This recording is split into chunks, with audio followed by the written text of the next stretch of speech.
Messi নাকি Ronaldo ফুটবলের সর্বকালের সেরা আসলে কে? এই প্রশ্নের জবাবের চেয়েও বেশি কঠিন ছিল অদ্ভুত দুই রোগে আক্রান্ত এই দুজনের বেড়ে ওঠার গল্প। তবে জীবন কখনো নাটকের চেয়েও বৈচিত্র্যময়। তাই মেসি রোনালদোর মতোই আরও একজন খেলোয়াড় যাকে শুনতে হয়েছিল ফুটবলটা আর তার জন্য নয়, সেই কঠিন পথ পাড়ি দিয়েই আজ বিশ্বমঞ্চের বড় তারকা হ্যানা হ্যাম্পটন অবিশ্বাস্য বীরত্বের গল্প লিখে দলকে জেতালেন ইউরোর চ্যাম্পিয়নশিপও।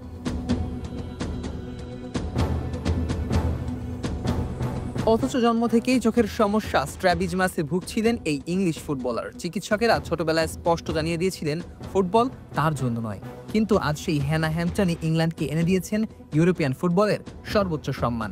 ইউরো 2025 ফাইনালে স্পেনের বিপক্ষে ট্রাইব্রেকারে দুটি পেনাল্টি ঠেকিয়ে লায়নেসদের জিতিয়েছেন আরাধ্যের শিরোপা। 24 বছর বয়সে এই গোলকিপারের জীবনের প্রতিটি বাঁকে ছিল লড়াই আর বিশ্বাসের পরীক্ষা। চোখের সমস্যা নিয়ে একাধিক অস্ত্রোপচার করার পরও তিনি কখনো সম্পূর্ণ দৃষ্টিশক্তি ফিরে পাননি, কখনো পাননি পুরোপুরি ডেপথ পারসেপশন। তবু এই সীমাবদ্ধতাকে নিয়েই নিজের স্বপ্নের পথে হেঁটেছেন তিনি, কখনো থেমে যাননি। হোঁচট খেয়েছেন ঠিকই, কিন্তু বারবার উঠে দাঁড়িয়েছেন। ইউরো শুরু হওয়ার আগে হ্যাম্পটন বলেছিলেন, ছোট থেকেই আমাকে বলা হয়েছে ফুটবলটা আমার জন্য না, কিন্তু আমি সবসময় সেটা ভুল প্রমাণ করতে চেয়েছি। এবং তিনি সেটা প্রমাণও করেছেন। ইউরোর ফাইনালে হ্যাম্পটনের হাতেই যেন লেখা হলো ইংল্যান্ডের দ্বিতীয় ইউরোপিয়ান ট্রফির গল্প, যে ইতিহাস লিখতে পারেনি ইংল্যান্ডের পুরুষ দলও। গুরুত্বপূর্ণ ট্রাইব্রেকারে স্পেনের দুটো পেনাল্টি ঠেকিয়ে দেন, যে তালিকায় ছিল ব্যালন ডি'অর জয়ী বনমাতির নামও।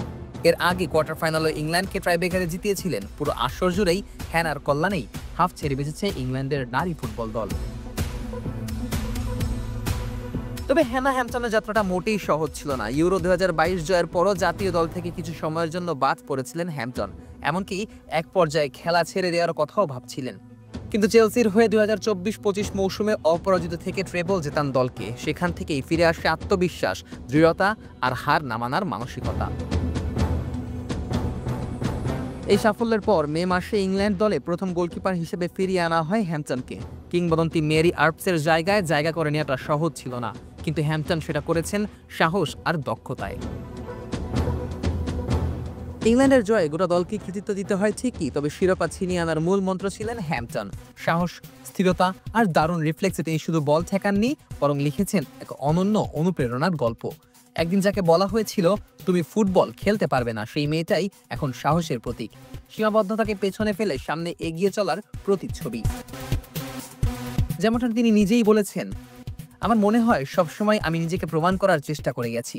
ছোটবেলায় আমাকে জানিয়ে দেওয়া হয়েছিল ফুটবল আমার জন্য নয়। ডাক্তাররা আমার পরিবারকে বলেছিলেন এই পেশায় আমি কখনোই সফল হতে পারবো না। হ্যানা হ্যাম্পটনের গল্পটা তাই শুধু একটি শিরোপার নয়, এটা বিশ্বাস আর লড়াইয়ের গল্প, যেটা আগামী প্রজন্মের হাজারো মেয়েকে শিখিয়ে দেবে অসম্ভব বলে কিছুই নেই। Nazmus Sakib, on field.